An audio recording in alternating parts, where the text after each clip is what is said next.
small ship the size of a small boutique hotel, and we were just surrounded by icebergs that were taller than buildings. And I did not know what the next week would look like. I loved it, Meg, because I was right there next to you. And that's the trip that we're going to talk about today. Intrepid's expedition to Antarctica aboard the Ocean Nova.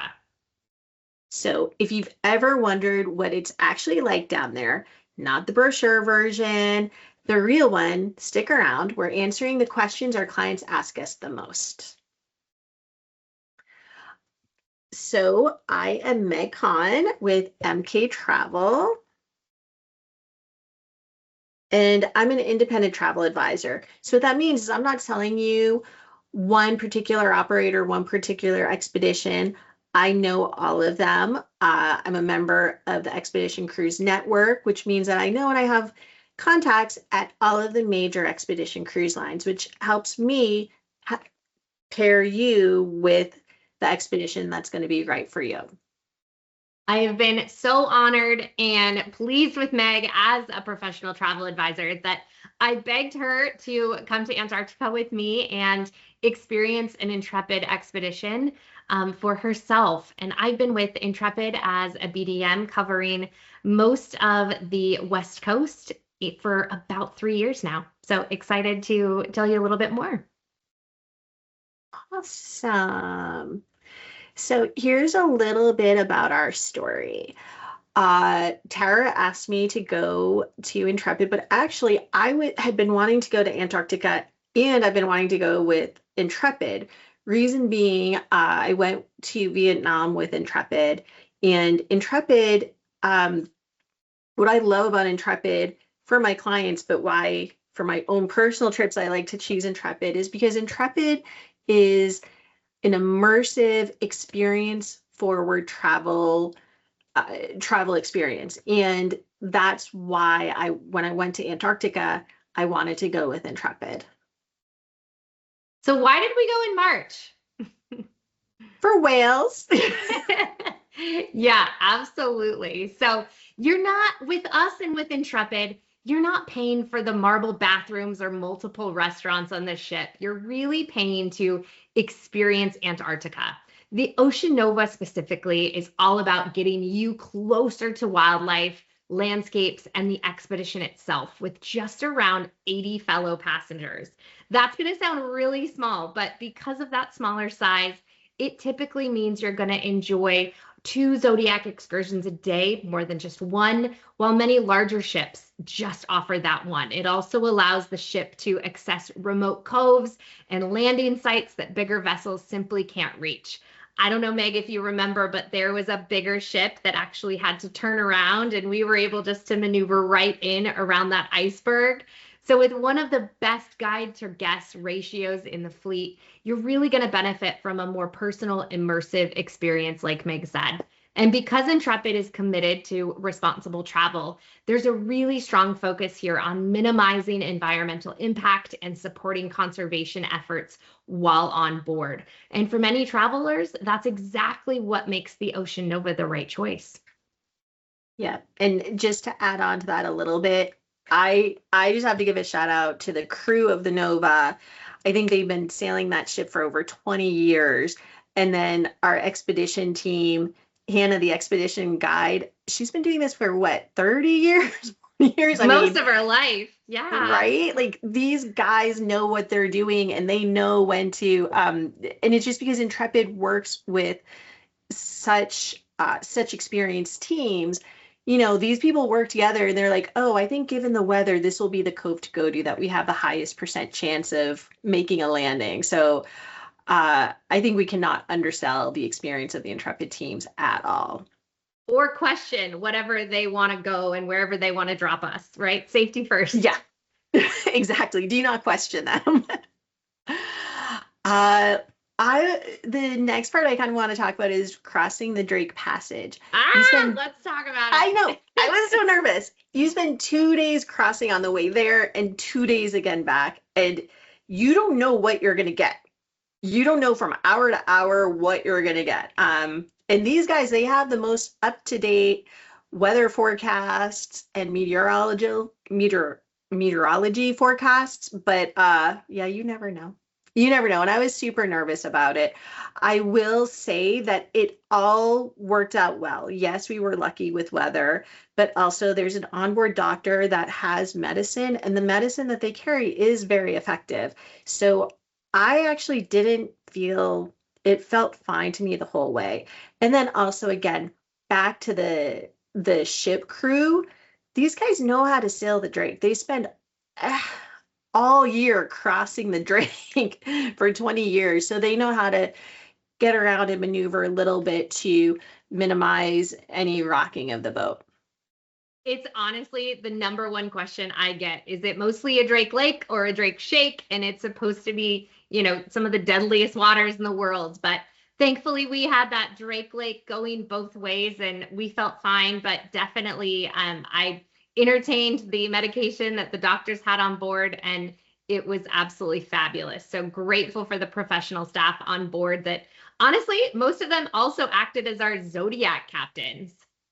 They were pretty good too. Um, so one of the things that was most impressive was the Zodiac captain. Tara, I don't know if you ever got in a Zodiac with Hannah. So Hannah is this woman, she's an older woman, she's been doing this her whole life, but she drove that Zodiac like Mario Andretti, like a race car. And she got us into some really cool places. That's amazing. I didn't have Hannah, I don't think, but Nico is one of my favorite. He was absolutely hilarious, cracking jokes. He's the one that got in trouble for crossing the line a little too many times. But one of my favorite memories is just stepping off the massive ship and you, with your muck boots, clean your boots off and then jump into this really small inner tube looking Zodiac boat. And within minutes, you're just gliding across this calm water, weaving between icebergs that are thousands upon thousands of years old. And these icebergs are up to 3 miles long. The air is incredibly fresh, and the only sounds are the little penguins calling from shore, the distant crack of glaciers that we saw dropping off, and the occasional whale breaking the surface. So the expedition team slows the Zodiac so that everyone can just simply take it in. They're absolutely fabulous. There's no rush. You're out there for hours and really absorb where you are. And it's often the moment that Antarctica becomes real. I think that's when it really became real for me. You're not viewing it from the ship, but you're out in it, surrounded by a landscape and wildlife, unlike anywhere else on the planet. It is, yeah, it is just unbelievable. You're in this, as you said, a little inner tube, basically, and you're surrounded by deep water and tall glaciers. There are no words. There are no words.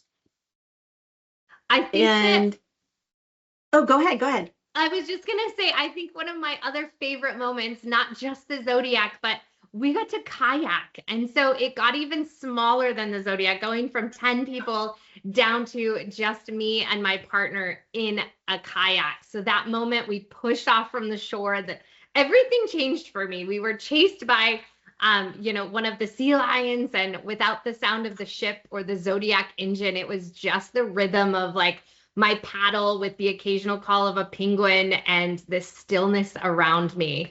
Sitting that close to the water, putting your fingers in the icy cold water and snow-covered mountains in the background just gave me a completely different perspective. It was peaceful, it was humbling, and one of those experiences that is just hard to put into words, but impossible to forget. Wow, that sounds amazing. I wish I did it. I regret not doing it for Next time. sure.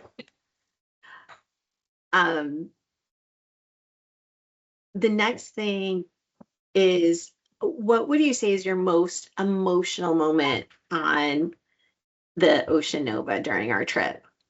Oh my gosh, what a great question. I think that it was probably the morning we got to Antarctica. We had crossed through the Drake, everything was still, the boat wasn't moving, and it was like Christmas. I couldn't sleep the whole night, and Meg was my roommate, thank goodness. So I'm sorry for waking you up probably around 4 a.m. to run It was outside worth like it. a little girl. But forgetting about all of the layers that we should have put on, we just ran up there with a windbreaker and a camera and taking in the sights. And it was dark. We couldn't hardly see anything when we got out there, but it was absolutely incredible to just see the views in the background as well. And just, yeah, to be surrounded by the blues and the whites and nothing else. How about Just you? insane. What was your moment? I think it was seeing that waking up the first day after the Drake and looking out the window and just being surrounded by ice and nothing, like no land, no people, no buildings, just ice and all the different shades of blue is just lives in my memory. Yeah, absolutely incredible. It was definitely an amazing trip, one of my favorites. I wanted to take a chance now to discuss some questions that we both get all the time from anyone who's ever thinking about going to Antarctica. These are the questions Tara gets and I get. Yeah, let's jump into it. Okay, let me pull up those questions.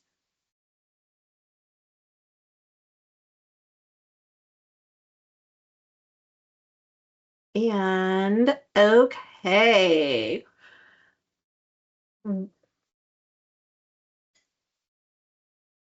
let's see. What, how fit do you think you need to be to go to Antarctica? Oh, this is a really good one. Antarctica trips are generally pretty accessible to most fitness levels, so there aren't any major mobility issues required. The Zodiac landings, like we've talked about, involve some uneven terrain and getting from the ship onto that bridge, onto the Zodiac. And with the Nova specifically, like most polar ships, it's got stairs rather than elevators. And I think Intrepid has really slated this as a level 2 difficulty out of 5. So that should tell you everything you need to know. I say 1 and 2, anyone can do. The demographics, for instance, I think on specifically on our trip and in general, are going to be anywhere from 18 years old to 80 years old. So the minimum age is 8. And I think if you've got the confidence to do it, I don't think there's not a whole lot of walking just around the ship. And it is going to get a little wavy, and you've got chairs that are built in to the floor in the ship too, so you don't have to worry. You've always got something stable to hold on to, which is really great. Safety first. Yep, and yeah, I agree. You have to be mobile, but you don't have to worry about being particularly fit for this one. Awesome. Um, What sort of gear, Meg? I know that you had purchased a pair of pants on the ship. What sort of gear should you pack? This is always a huge one for people. this is a huge one, and this is also, again, this is a huge point of anxiety for me preparing for this trip. So actually, Intrepid sends a packing list. Also, I usually go through the packing list as an agent to make sure that it's complete, to make sure you have everything you need to have. And then also, when you land in Ushuaia, there are gear stores where you can rent the gear in case you don't want to buy the gear or in case your baggage gets lost. It's just nice to know there's a backup plan. And yeah, as Tara said, I actually bought a pair of waterproof pants on board, and it was about the same price that you would have paid at REI, and they were great pants. So it was just I wanted something that was a little bit more waterproof, and it was perfect to have the option for last minute supplies like gloves, hats, pants on board. And then also keep in mind with the Intrepid expedition, the muck boots you borrow. You also borrow a waterproof, windproof outer shell, and Intrepid gives you a puffer to wear underneath that shell. So between all of them, there's a lot of gear that's already given to you that you don't have to worry about packing and bringing. And there's always ways to get last minute gloves or hats or whatever. I don't know that I'm going to miss those muck boots, but I wear my puffer almost weekly. I love Oh it my so much. gosh. The puffer, it's so practical, right? It's just a great puffer for all weather, I think. So, Tara, what wildlife will we actually see, and does timing matter? Timing definitely matters. One of the reasons that I chose this trip in early March was for the whales. Intrepid really breaks it down by season. So November through early December is nesting for the cute little penguins and has the sharpest ice. It's going to have the most pristine ice as well if you want those fabulous pictures. But between mid-December and January, you're going to see the penguin chicks and the seal pups, and they are adorable.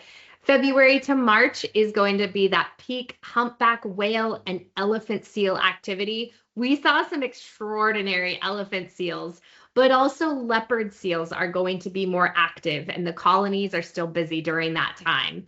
Noticeably fewer visitors also as the season kind of winds down the later you get. Yeah, it's March is one of my favorite times. It's the only time I've been there, but I loved going there in March.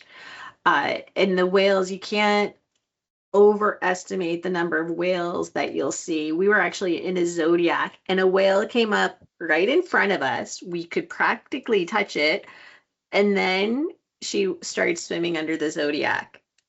Just Oh my amazing. gosh.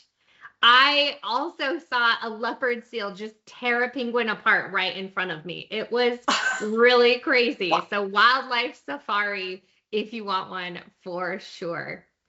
Oh, Also, very absolutely. curious, Meg, tell them what a typical day is like on the ship.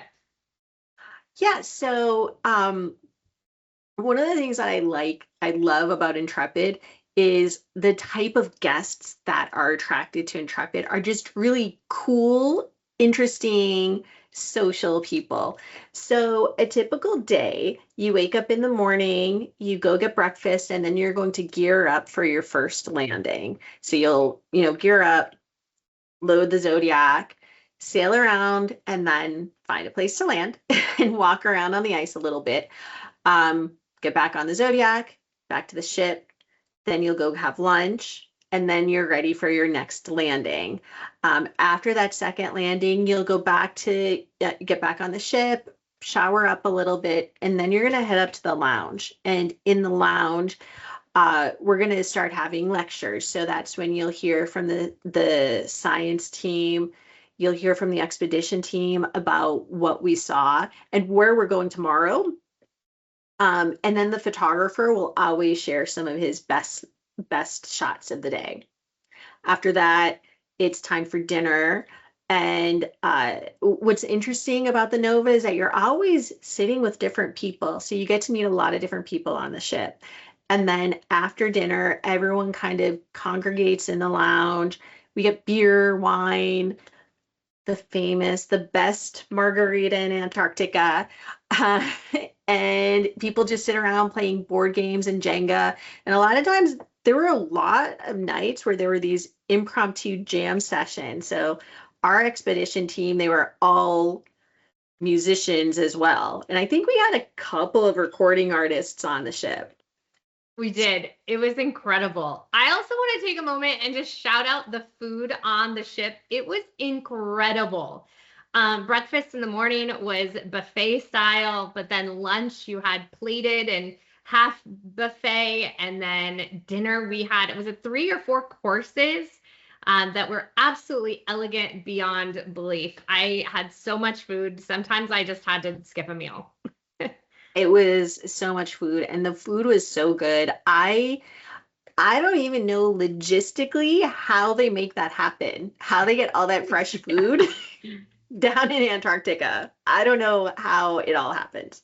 Truly. I think one of my favorite moments also was up in the lounge.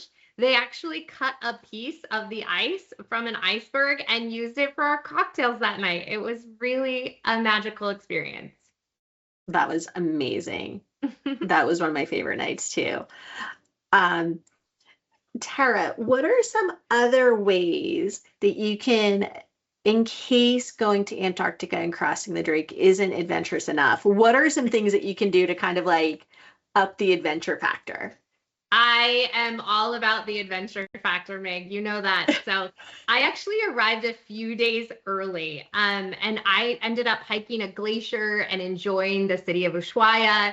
The complimentary spot at the Albatross, the four-star hotel that we use, is unbelievable. So there was a small downtown area where you're able to shop and eat as much as you want before the tour. It's also the perfect opportunity to pair your expedition along with another Intrepid trip. I was going to do our premium Patagonia before our Antarctica trip, and it just didn't work out timing wise for me, but always a top thing for people to do.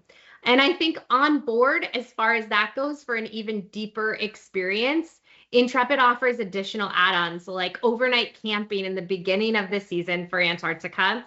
And I did a kayaking program. There's also citizen science where you can contribute to real conservation research. And as a favorite moment was helping to identify and even name a whale that had never been documented before. It's for the whole world. So some really special stuff. It's really special. And of course, the polar plunge, which I did not do. Oh, I forgot all about the polar plunge. Yeah, most people did it. There was a line for days to get out there and jump in. They put a little belt around you to make sure you come back. And if the shock doesn't affect you, you're going to have a ball. Yeah, it looked like a lot of fun. I liked watching it. So Meg, what's not included that people might forget to budget for on this trip? What are you telling people to remember? Well, I think, first of all, what's not included in the price would be the crew and expedition team gratuities that you always want to add. These guys work hard, so that's kind of not included. Intrepid does include one night hotel in Ushuaia. You probably, just because of how difficult, depending on where you are, it's kind of difficult. You got to take a few flights to get down to Ushuaia. So I recommend getting there 2 to 3 days ahead of time just to give yourself a buffer. So you do have to factor in both the time and the additional hotel costs of being down there for a couple of days. And then also Wi-Fi. So Intrepid does include, is it 100 gigabytes? I don't know. Intrepid does include some Wi-Fi, but if you need more Wi-Fi, you will have to pay for that. I would like to say you are in Antarctica, so I'm not sure that you're quite getting the same speeds you are at home. But that said, it's Starlink, and my daughter, while I was there, my daughter actually had a huge swim meet. So I was live streaming that swim meet and making Tara watch with me. So I loved it. She did awesome. But yeah, I think those are the main things: Wi-Fi and some extra time before and after, and the flights. Love it. And this is just a great moment to shout you out as a travel advisor, because you know the ins and the outs, and you've taken the time to research and go through all the companies and even take your own vacation and your time to experience this, to be able to coach and educate your clients. Are there any other reasons why people would book this through an advisor instead of directly with, a company like Intrepid? Well, first things I would like to say, if you book directly with Intrepid, Intrepid's going to take care of you. There's no worries there. I think what I provide as a travel advisor, the logistics are complicated. I help you figure that out. And then also, I know the different itineraries and the different ships. So if Ocean Nova is not for you, I can help find the trip that's going to be best for you. This is a trip you're probably only going to take once in your life. It's a substantial investment. I highly recommend working with an advisor on such a substantial trip. Absolutely. And we couldn't agree more. We love working with our advisors and really love the work that they put into the clients and the research and the advocacy. Oh, thank you, Tara. We love working with you. The last thing I wanted to ask you is when do you suggest people book for the next season? Oh my gosh, the best time is as early as possible. Booking early gives a lot of different benefits.